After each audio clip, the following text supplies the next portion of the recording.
Hello friends, அகில் real estate நான் உங்கள் அருண் பேசுகிறேன். அனைவருக்கும் தை திருநாள், தமிழர் திருநாள், பொங்கல் நல்வாழ்த்தை கூறிக்கொள்வது அகில் ரியல் எஸ்டேட்டிலிருந்து நான் உங்கள் அருண். இந்த உலகமும் இருக்கக்கூடிய தமிழ் சொந்தங்களுக்கு, என்னுடைய உறவுகளுக்கு என்னுடைய மீண்டும் ஒரு முறை என்னுடைய பொங்கல் நல்வாழ்த்தினை கூறிக்கொள்கின்றேன். உழவருக்கு நன்றி செலுத்தும் விழாவாக நம்ம இந்த விழாவை பார்க்குறோம். அப்போது விவசாயி விளையக்கூடிய பொருட்களுக்கு விலை அடிப்படை நிர்ணயம் பண்ணணுங்கிற விஷயத்தை நம்ம எல்லோரும் கண்டிப்பாக இந்த திருநாளில் வலியுறுத்தணுங்க.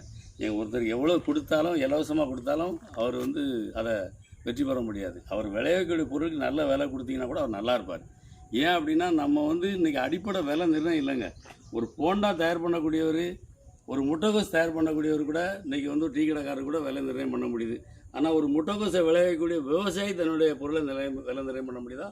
ஒரு கத்திரிக்காய் விலை நிர்ணயம் பண்ண முடியுதா? ஒரு வாழைக்கு விலை நிர்ணயம் பண்ணுறாங்க. வாழை இன்றைக்கி நட்டு நாளைக்கு வரதில்லைங்க. ஒரு வருஷம் ஆகணுங்க. 7 மாதத்துக்கு அப்புறம் தான் குறைதெல்லாம். ஒரு வருஷம் கழித்து தான் அது காய் அறுவடைக்கு வரும். ஆனால் கூட அதுக்கு விலை நிர்ணயம் பண்ணக்கூடிய வாய்ப்பு நம்மகிட்ட இல்லை, விவசாயிட்ட இல்லை. அதே மாதிரி விதவுத்து இன்றைக்கி விவசாயிட்ட இருக்கா? இல்லை. பூரா ஹைப்ரிட் போயாச்சு. இன்றைக்கி பார்த்திங்கன்னா எல்லாருமே இயற்கை வேளாண் தோட்டத்தை நோக்கி இன்றைக்கி படித்த பசங்களாம் வர ஆரம்பிச்சிட்டாங்க. ஏன்னா படிக்காத பண்ணக்கூடிய தொழிலாக இருந்த ஒரு தொழில் இன்றைக்கி படித்தவங்களும் அந்த தொழிலுக்கு வராங்க.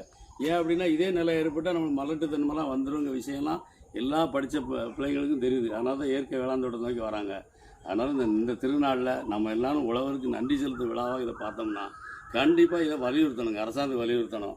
எல்லோரும் வலியுறுத்துங்க. நானும் உங்களோட சேர்ந்து வலியுறுத்துவேன். அதனால் அனைவருக்கும் மீண்டும் ஒரு முறை என்னுடைய பொங்கல் நல்வாழ்த்தினை கூறிக்கொண்டு அடுத்த வீடியோவில் மீண்டும் அடுத்த உழவர் திருநாளில் நான் உங்களை சந்திக்கிறேன். நன்றி.